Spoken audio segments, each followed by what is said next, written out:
more of a theatrical production danger than Studio One. But Studio One was a 3-act drama.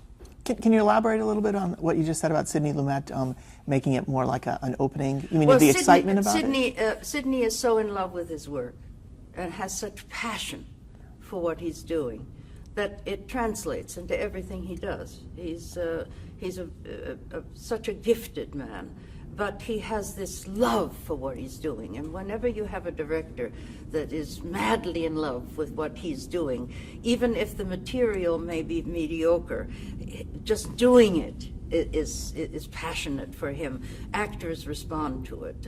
It becomes, it's very much like the rehearsals at MASH, I would have thought, because you find that in MASH a great deal. You have a sense of vitality, you have a sense of the enjoyment of doing it, not just by rote, not just because of the paycheck, but because you want to do it. You can feel it. When you see good TV, you can feel it.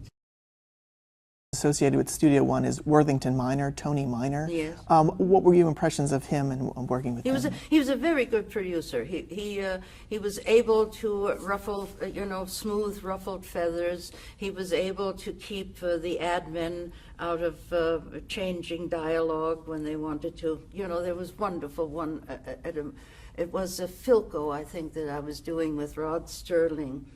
And they had called me in, and I was a fast study. If you're a fast study and you can change a costume in 2.5 seconds, you can work on television, in live television.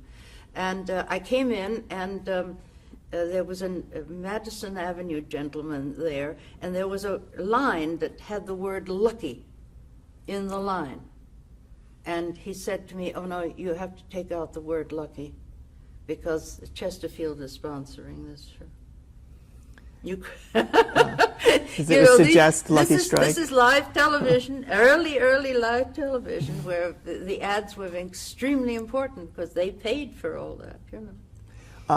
Did you ever have to do anything in terms of the sponsors, like for Westinghouse? Did they require you to? No, I did Saffron Coffee, and I was the Alcoa girl, where I had to wrap turkeys in aluminum foil. And if you think that's easy. And Pittsburgh would send down people from Pittsburgh, from the Alcoa factory, and teach me how to fold because aluminum foil was very new at that time. Alcoa was just coming out. Reynolds was the only other sponsor, and they weren't sponsoring at that time. And so I was the Alcoa woman for a while, and then that contract fizzled out. So how did that come about? Did they just approach you to be the spokesperson? Yeah, they just approached me. If you become important enough that people will turn on a TV show just to see you, not to see the show, then you become valuable as a salesperson. So you would actually demonstrate these things? Yes. Was it on live TV? Yes, live. Wrap a turkey in aluminum foil on live television. But that was part of the madness. I mean, and running cuts. They don't do that anymore. None of these young actors that you see on all these television shows. I'm sure they get running cuts sometimes when they are filming, but on a live show, in Studio One, for instance, you have a run through, and then at 9 o'clock you go on live, and you have a run through, let's say, at 7. That means that for the women, the hair, by now the heat of the lamps was such that the makeup would start to start to come apart. And hair, and any woman's hair was lit as though you stood underneath a shower. So they had the dress rehearsal at 4. Now an hour's dress rehearsal brought you to 5. Then you had notes at 5. Everybody would congregate, and the honcho would come out of his glass booth and sit down and tell you what you did wrong, and where the camera angle was going to be different, and so forth and so on. And you make that note in your head because you have no time to write these things down. What were the While your hair is dripping and your makeup is dripping. What were the kind of notes that would be typical that you would get on a live show? Well, that's too loud. Turn to your left instead to your right. The camera it didn't focus, and that line reading was too slow, faster. You're on the time schedule. One of the reasons that live television actors many of them were in radio. I used to do radio with Orson Welles and Mercury Theatre. And you get an inside timing that you get if you're a radio actor. And that's inside timing that sort of stays with you. From that moment on, you'll always have a soft-boiled egg without having to worry whether it's soft-boiled or not. It's something that happens to radio actors from the old days. But when you get into television, you have to finish at a certain time because the commercial is the most important. Live television, the commercial is the most important. So you must finish, and you must finish on that particular moment so that they can shoot the camera over to the commercial stand, which was all on one level, you know. Did you ever have a situation where a show ran short and you had to film? Sometimes then they go to black and they get hysterical in the glass booth. And then sometimes the famous ones. They're very famous stories that Jack Lemmon and we wanted to do a book.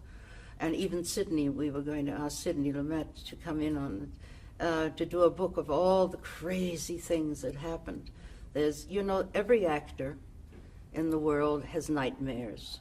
Some of the nightmares for theater actors is that they miss the curtain, or that their fly is open, or that they are naked on the stage, and so forth and so on. These are famous nightmares of actors. And one of them, Rod Steiger had. He had to shoot me in a show that we were doing. I think it was a craft or something. And he takes the gun and he points it at me, and it clicks, and nothing happens. And I see his eyes glaze over. Camera's running. Live television. You can't go, you can't nut, you can't edit anything. And I'm looking at him and I'm thinking to myself, all right. And in that moment, Rod goes, bang, says the word. And they go to black. And he has never gotten over it. And every time he saw me, for all the years we knew each other, every time he saw me, he would turn away from me and walk the other way, because I would be the reminder of this terrible moment. Right? Now, how many people in the city of Manhattan saw this show or saw that moment, I don't know.